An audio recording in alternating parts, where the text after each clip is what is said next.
तुम यहाँ क्यों आए हो कियान? अपनी वफा मुझे दिखाने आए हो या मेरी तहकीर करने आए हो? मैं इसलिए आया हूं ताकि अरब के सोए हुए शेर को जगाऊं। तुम इराक की आबरू हो मुख्तार। मैं आया हूं ताकि तुम्हारी गैरत के दरिया को तूफान से भर दूं। तो मैं क्या करूं? तुम अपने इमाम को जाके देखो। यह मुनासिब नहीं कि तुम्हारा इमाम तन्हा हो और तुम अपनी गंदुम के उतार चढ़ाव की फिक्र में रहो। तुम लोग तो वहां थे, तुम लोगों ने क्या कर लिया? तुम खुद को मुझ जैसे से मिलाओगे अबू इसहाक।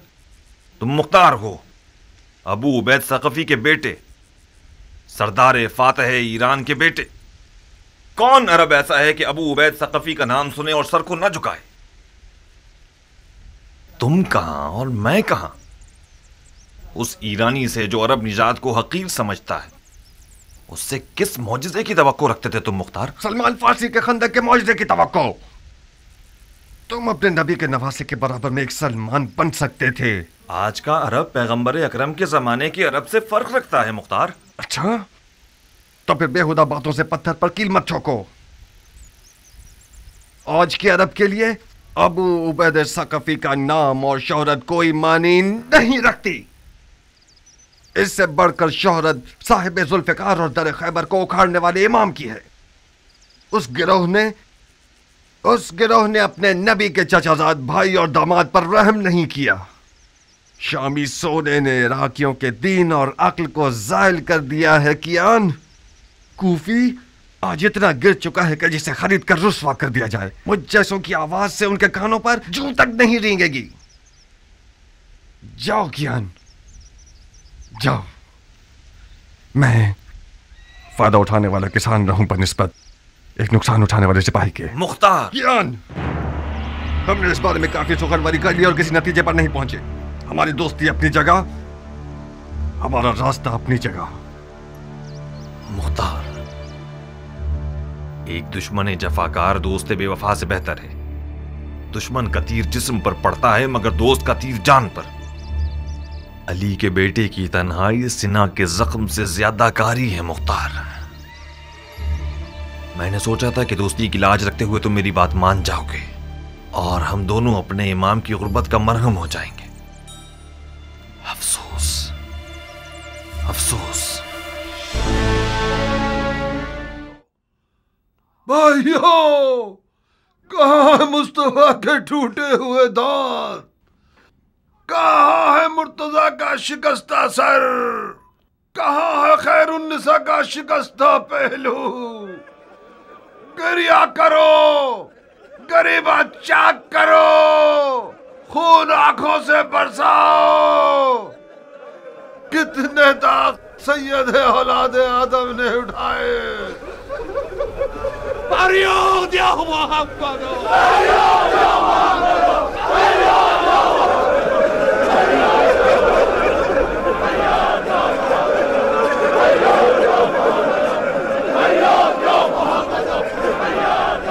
होश करो भाइयों, होश करो। इमाम की जराहत और तन्हाई को कोई नोहा और गिरिया मरहम नहीं लगा सकता। वो तमाम लोग जो इमाम के हमरकाब थे और फिर बारी बारी चले गए और माविया के सुनहरे सिक्कों के असीर हो गए, वो भी खुद को अली का शिया कहलवाते थे। वो लोग जिन्होंने पैगंबर के बेटे के हाथ पर बैत की और उनसे जंग की दरखास्त करते रहे, जब शाम के दिरहम और दीनारों की खनखनाहट सुनी तो वही लोग इनके खेमे पर अपनी तलवारें लिए टूट पड़े और गारत कर दिया। उन बेगैरतों ने यहां तक के उनके जानमाज और बिछोने और दस्तार पर भी रहम न किया। इस तमखार और सोना पूजने वाली जमात की मिसाल कौम बनी इसराइल और सामरी के बछड़े की सी है। ये लोग हदीसे नबवी के मिस्ताक हैं कि फरमाया कि हर उम्मत का एक फितना है और मेरी उम्मत का फितना माल है। जो जफा इमाम मुज्तबा पर हुई वो रोजे हश्र तक लानत व अजाब का बाइस रहेगी। ये बदनामी और बेवफाई भी काफी न थी कि कल रात साबात मदाइन में एक खारजी मलून का खंजर रसूलुल्लाह के फर्जंद का पैर जख्मी कर गया। मदाइन आज गुलिस्तान मुस्तफा के एक जख्मी चिराग का मेजबान है। कोई ऐसा काम मत कीजिएगा कि कूफियों की तरह मदाइन वालों की पेशानी पर भी कोई दाग पशेमानी रह जाए। अपने गुस्से के ऊंट को और जहालत को लगाम दो ताकि हम कामयाबी के साथ खसारे के तूफान को तोड़ सकें। शामी चेले और अम्र आस के न नजर आने वाले फौजी अपने लिबास बदलकर आप लोगों के दरमियान आ गए हैं ताकि अरब व अजम की लड़ाइयों से और उमवी और अलवी फितनों से मदाइन को पैगंबर के बेटे के लिए ना अमन बना सकें। उनके फरेब में मत आइएगा। भाइयों, ये शख्स अबू तुराब का मंसूब फरमा रवा है कि जिसे इमाम मुस्तफा ने अपने मकाम पर बिठाया, वो मदाइन के लिए उनके टाट पहनने वाले हाकिम सलमान फारसी की सी खूबू रखता है। तो फिर इनकी बात को दिलो जान से मानिए। जनाब फरमा रवा, हम जान बाजी और जान निसारी के लिए आए हैं। आप बताइए कि हम क्या करें। इज्तिमा से परहेज कीजिए, खास तौर पर हुकूमती महल के सामने, क्योंकि यह सिपाहियों के लिए अमन और अमान के हवाले से नुकसानदेह है। आहुजारी की जगह दुआ कीजिए और कही सुनी की जगह सब्र का दामन थामिए कि खुदावंद साबिरों को पसंद करता है। भाइयों, दुआ दुआ। अमन युजीबुल मुस्तर्र इज़ा दआ व यक्शिफुस सू।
नाना, क्यों धंधनाती फिर रही हो? बड़े हिसाब किताब करने तुम्हें। मेरा दिल आशुफ्ता हाल है सलीमा, इस सिरका प्याज की तरह जोश मार रहा है। अगर दिल आशुफ्ता हो, ऋषि पर हाथ मारियो तो हामला हो, उमर पर आशिक हो। इतनी बूढ़ी हो गई हो, अभी है नहीं आती तुम्हें? उमर मेरा दूध पी चुका है, मुझ पर आराम है। अरे जाओ जाओ, तुम्हें हराम हलाल से क्या वास्ता। नाना खाला, तुम आ गई मेरी जान। हन्नाना तुम पर कुर्बान हो जाए, काफी देर कर दी तुमने। पता है शहर कितना पुरआशूब है, लग रहा है कोई जलजला आ गया है। हाँ तो जलजला आया है मेरी जान, जलजला आया है मेरा फूल। एक अरब जख्मी खलीफा अजम शहर में है, यानी जलजला आ गया। मैं डर रही थी कि तुम भी ना पिस जाओ। मैं भी शिकार हुई। एक अजम मेरी अंगूठियां लूटने आ रहा था, मैंने उसका दिमाग हिला दिया।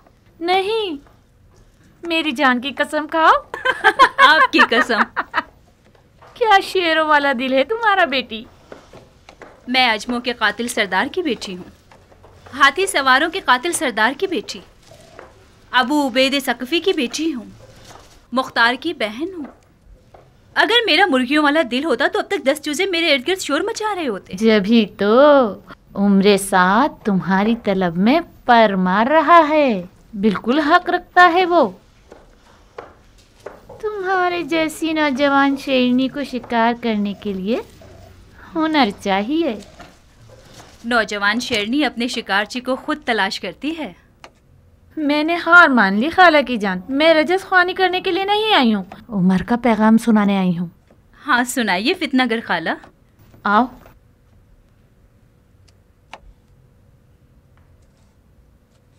हसन इब्ने अली का सर मेरी जान तुम्हें और उमर को लोगों की दिली मुराद तक पहुंचा दे। उमर इराक का बादशाह बन जाएगा और तुम इराक की शहजादी। कैसा कमीना है ये उमर, मुझसे तवक्को रखता है कि मैं हसन का सर काटूं। बेवकूफी मत करो जारिया, बहुत सोने हसन के सर के इनाम की लालच रखी हुई है। ना तुम हसन का सर काटोगी ना उमर। सैकड़ों इब्ने मुलजिम सफ में खड़े हैं। मुझे क्या करना चाहिए? तुम ऐसा कुछ करो कि मुख्तार मैदान में ना उतरे। मुख्तार मैदान में नहीं आएगा। कहीं तुम्हारे चचा ना भेज दें। नहीं खाला, इससे पहले भी चचा ने इसरार किया मगर मुख्तार नहीं माना। मगर इस बार किस्सा मुख्तलिफ है बेटा जारिया। मुमकिन है कि हसन की तन्हाई और मजलूमियत उसके दिल को हिला दे। फर्ज कर लें कि मुख्तार मैदान में आ जाए, मगर मैं क्यों कुर्बानी का बकरा बनूं? नादिया की मदद से तुम्हारी प्यारी भाभी। मुख्तार का नादिया से दीवानावार इश्क अब तक काबिल जिक्र है। तुम नादिया को समझाओगी? नादिया मुख्तार के कानों में इश्क के नगमे गाएगी। मुख्तार के पाँव में जंजीर पड़ गई तो समझो नारिया तो मेरी हम मिजाज है। तो फिर तो काम हो गया अरब की शहजादी, क्या शादी होगी।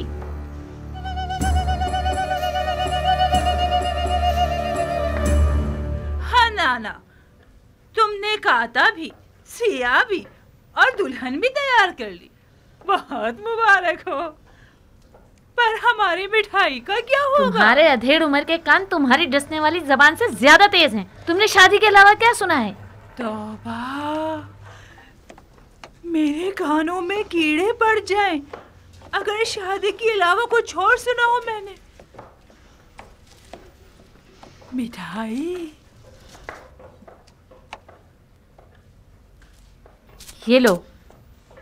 सलीमा, मुझे यकीन है तुमने शादी के अलावा कुछ और नहीं सुना।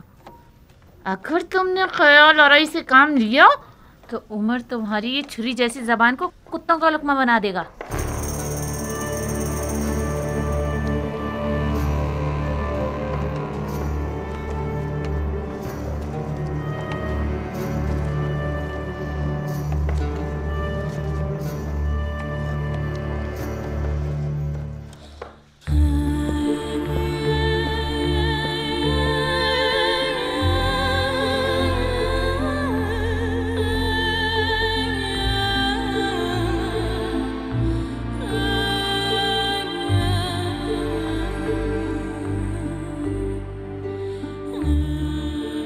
बैत रसूल के मोहब्बतों के चश्मो दिल बादस खुदा पर जुड़े हुए हैं। है तबीब मोहतरम, जो भी कर सकते हैं कीजिए। खुदाया हमें अपने नबी के आगे शर्मसार न करना। इलाही आमीन। ये इस दयार के बेहतरीन और नामवर तबीबों में से हैं सरदार। परेशान न हो, ऐसे मोजज़ागर हैं जो तवाज़ु और हल्के हाथ के मालिक हैं। माफी चाहता हूं अमीर।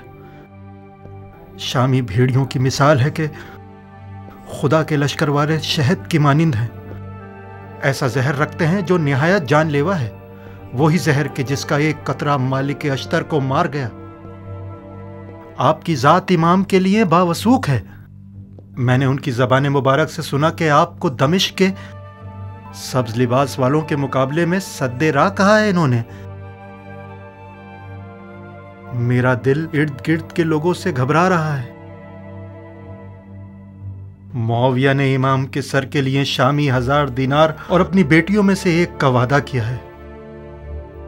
मैं डर रहा हूं कोई नाहल मुआविया के वादे की लालच में इस महल में घुस आया हो और खुदा ना करे जहर का एक कतरा किसी ना किसी तरह इस दवा में शामिल कर दे या फिर इमाम के खाने में मिला दे। तुम हक बजानिब हो। ये एक हकीकत है कि इमाम ने इन दिनों में अपने लालची साथियों से बहुत सारी छूटें खाई हैं। वो एक काबिल एतमाद तबीब है सरदार, फिक्र मत करो। इमाम के खाने को पहले खुद बावर्ची को खिलाया जाएगा ताकि खयानत की सोच भी उसके पास न फटके। गोश्त की हिफाजत भी अपने भतीजे मुख्तार के सुपुर्द कर दूंगा, जो हर हवाले से लायक और मुतमईन शख्स है। खुदा आपको हमेशा खुश रखे। खुदा कभी आपको गरीब और ख्वार न करे सरदार। तुम इस कमरे से हिलना मत। इस शर्त पर कि मेरे काम में दखलंदाजी न करे। कुछ हुआ है? एक बार मुझे वहम हुआ था, मुझे लगा कि तबीब ही मारने वाला है। तो फिर इस हालत में तो एक बंदा तुम्हारा ख्याल रखने के लिए मुकर्रर करना होगा। आप बिल्कुल मुतमईन रहिए अमीर, मैं कोशिश करूंगा कि वहम व गुमान को अपने पास ना आने दूं। ओहो, कैसा गजब का बुखार है तुम्हें। तुम्हारा तो पूरा बदन आग में जल रहा है सरदार। मेरे दिल पर गमों के दाग हैं अमीर, इस कदर मर्दों की नामर्दी का दाग।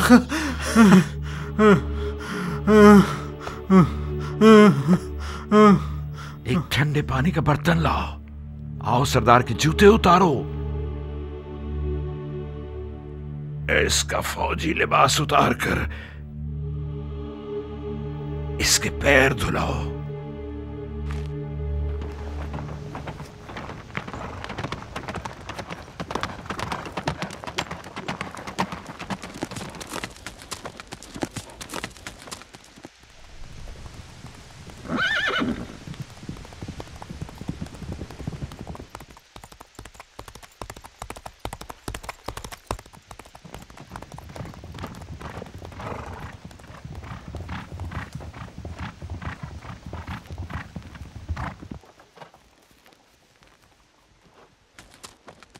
मुझे यकीन था तुम आओगे। मैं आ गया, मगर तलवार के बगैर। कब अपनी तलवार से दोस्ती करोगे मुख्तार? उस वक्त तक नहीं जब तक तुम्हारे जैसा शख्स अक्ल की जगह दिल के हुक्म पर चले। मेरी तलवार म्यान में ही रहेगी। बहुत बदल गए हो अबू इसहाक।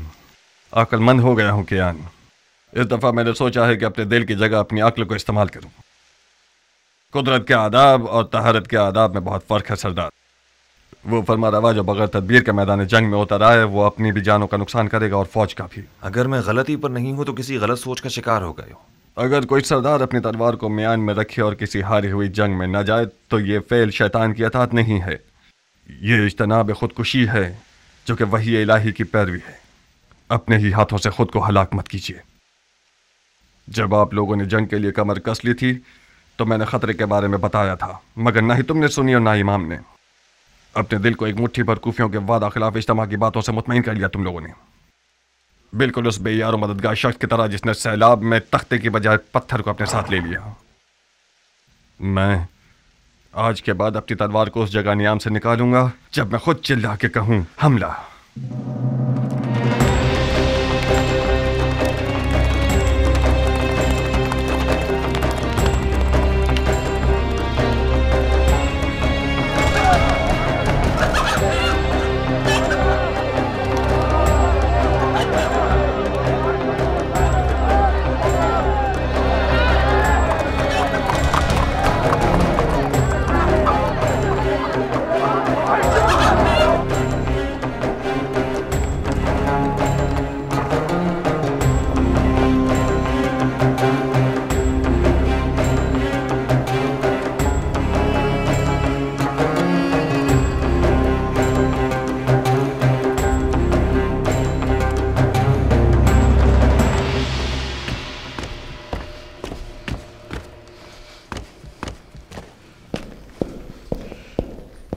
मुख्तार, कुछ खबर है कि तुम कहां होते हो?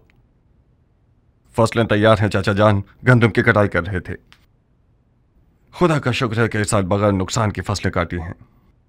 यह भी एक पहेली है मेरे लिए। इन हंगामी हालात की जद पर, जहां अलवियों की जिंदगी और मौत का सवाल है, अपना सर छुपाकर खेती बाड़ी और ज़राअत में मसरूफ हो गए हो। हाँ, क्या तुमने इसे बताया कि इमाम ने किस किस तरह जख्म उठाए हैं? जी हाँ अमीर, मुझे उम्मीद है कि गंदम की फसलों की खुशी सही सुनने के दरमियान हायल ना होगी। इमाम अब कैसे हैं? जख्म गहरा है कियान। जरबत की काट रान के मग़ज़ और हड्डियों तक सरायत कर गई है। शुक्र खुदा, खंजर जहरीला नहीं था। गुस्ताखी माफ चाचा जान, आप मुझसे ऐसे बात कर रहे हैं जैसे कि मैं किसी गुनाह कबीरा का मुर्तकिब हो गया हूं। राह हलाल से कसब माश करना खुदा की राह में जिहाद से कम नहीं है। और मैं खुदा का शुक्र है कि जमीन से मुकाबले की इस जंग में खुदा की राह में लड़ने वालों की तरह नुकसान उठाने वाला न था। माश की तलाश भी एक किस्म का जिहाद है, मगर उस वक्त हरगिज नहीं कि जब कुछ लोग तलवार उठाए हुए तुम्हारे दीन की जड़ काट देना चाहते हैं। जानते हो इमाम सफेद महल की तरफ क्यों आए हैं मुख्तार? जानता हूं। क्यों आए हैं? उस एतमाद की बिना पर जो उन्हें आप पर है। बहुत खूब। क्या यह हमारी कम इज्जत अफजाई है कि मौला ने जो जिस्मानी और रूहानी जख्म उठाए हैं, उसके बावजूद हमें अपने खास लोगों में शुमार करके हम पर भरोसा करते हैं? इस मौजूदा सूरत हाल में हम अहले बैत नबूवत के अजीज हैं। हैफ नहीं है कि इस अपनेपन को जमीन और फसलों की नजर करके जाय कर दें। मुझसे कौन सी मदद हो सकती है? दुश्मन को पीठ मत दिखाओ, मैदान में आओ, जंगी लिबास पहनो, अपनी तलवार के कब्जे को थामो और अपने चचा की कमर को मजबूत करो कि हम दोनों इन शयातीन के शर को नाकाम बना दें। इस वक्त दुश्मन के शर को खत्म करने के लिए ऐसी तलवार होनी चाहिए जो जहालत की गर्दन तोड़े, और मेरे पास ऐसी तलवार नहीं है। यानी तुम फिर जिहाद से भागना चाहते हो, वो भी ऐन उस वक्त जबकि इमामत ने खुल्लम खुल्ला तुम्हारी तरफ मदद के लिए हाथ बढ़ाया है।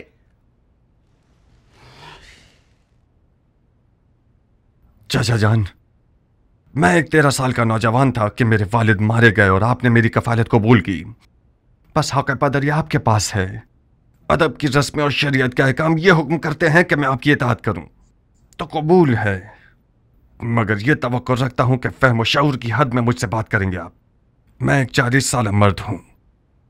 वो शख्स जिसने जवानी से ही अपनी तलवार से बैत कर ली हो, वो यकीनन मैदान जंग से भागने को आर समझता है, मगर जंग लड़ने के भी कुछ कायदे कानून हुआ करते हैं। दौलत तराजू में यानी जोर बाजू में। हजरत शैतान के हाथ में आज सोना है चाचा जान।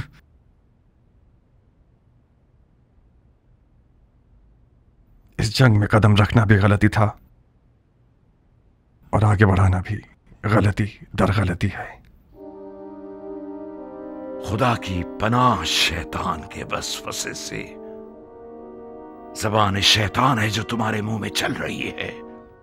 तुम तो ऐसे बोल रहे हो कि जैसे इमाम जंग के कायदे और कवानीन से तुम्हारी तरह वाकिफ नहीं थे और ना ही उन्हें दुश्मन की कोई पहचान थी।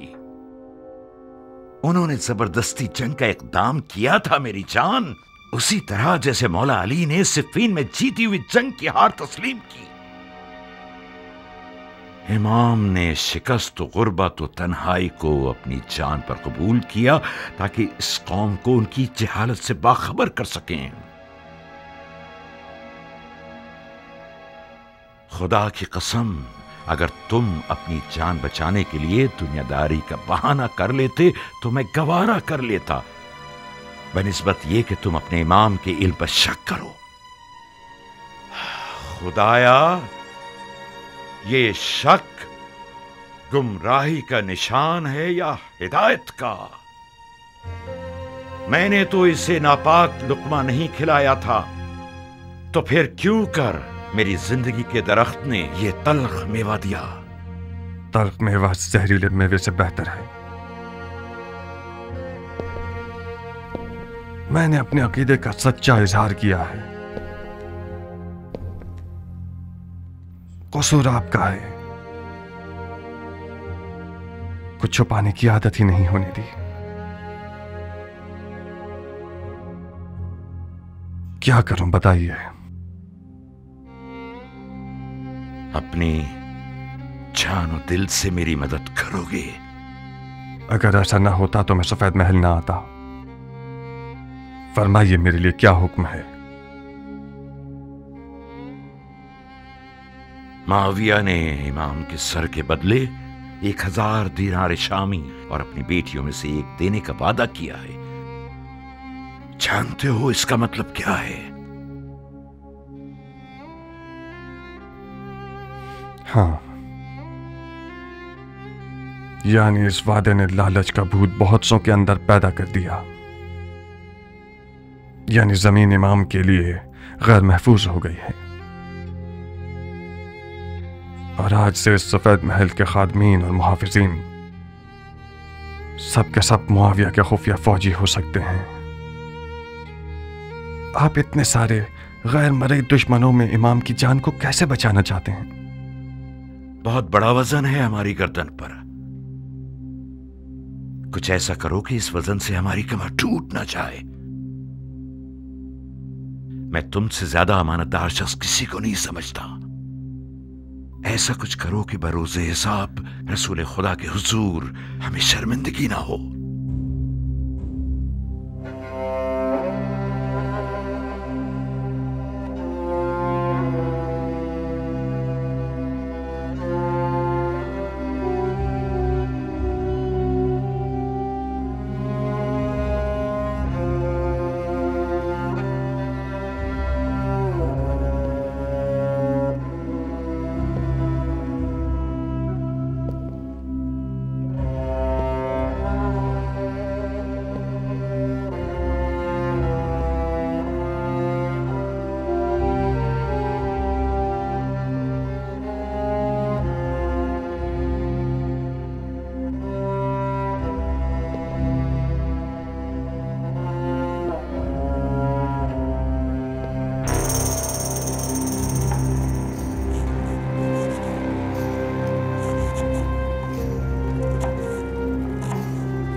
किस फिक्र में हो मेरा फूल?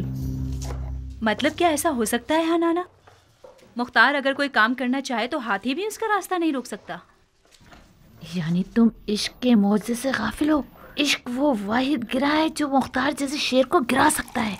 अगर नारिया की आंखों की जादूनुमा तेजी ठंडी हो गई तो फिर क्या? नारिया कोई बेहुनर औरत नहीं है खालक की जान। उसके भी कम मुकाबिल नहीं थे। मैं खुद उनमें से एक हूँ। आज तक मैं उस हसद की आग में जल रही हूँ। क्या वाकई तुम भी मुख्तार की आशिक थी खाला जान?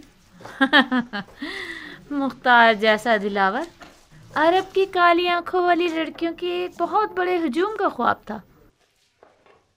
जाओ मेरी जान, वक्त कम है। नादिया से कहो कि अगर अपने इस शेर नर के कदमों में जालना बिछा सकें तो फिर वो तुम्हारा नहीं।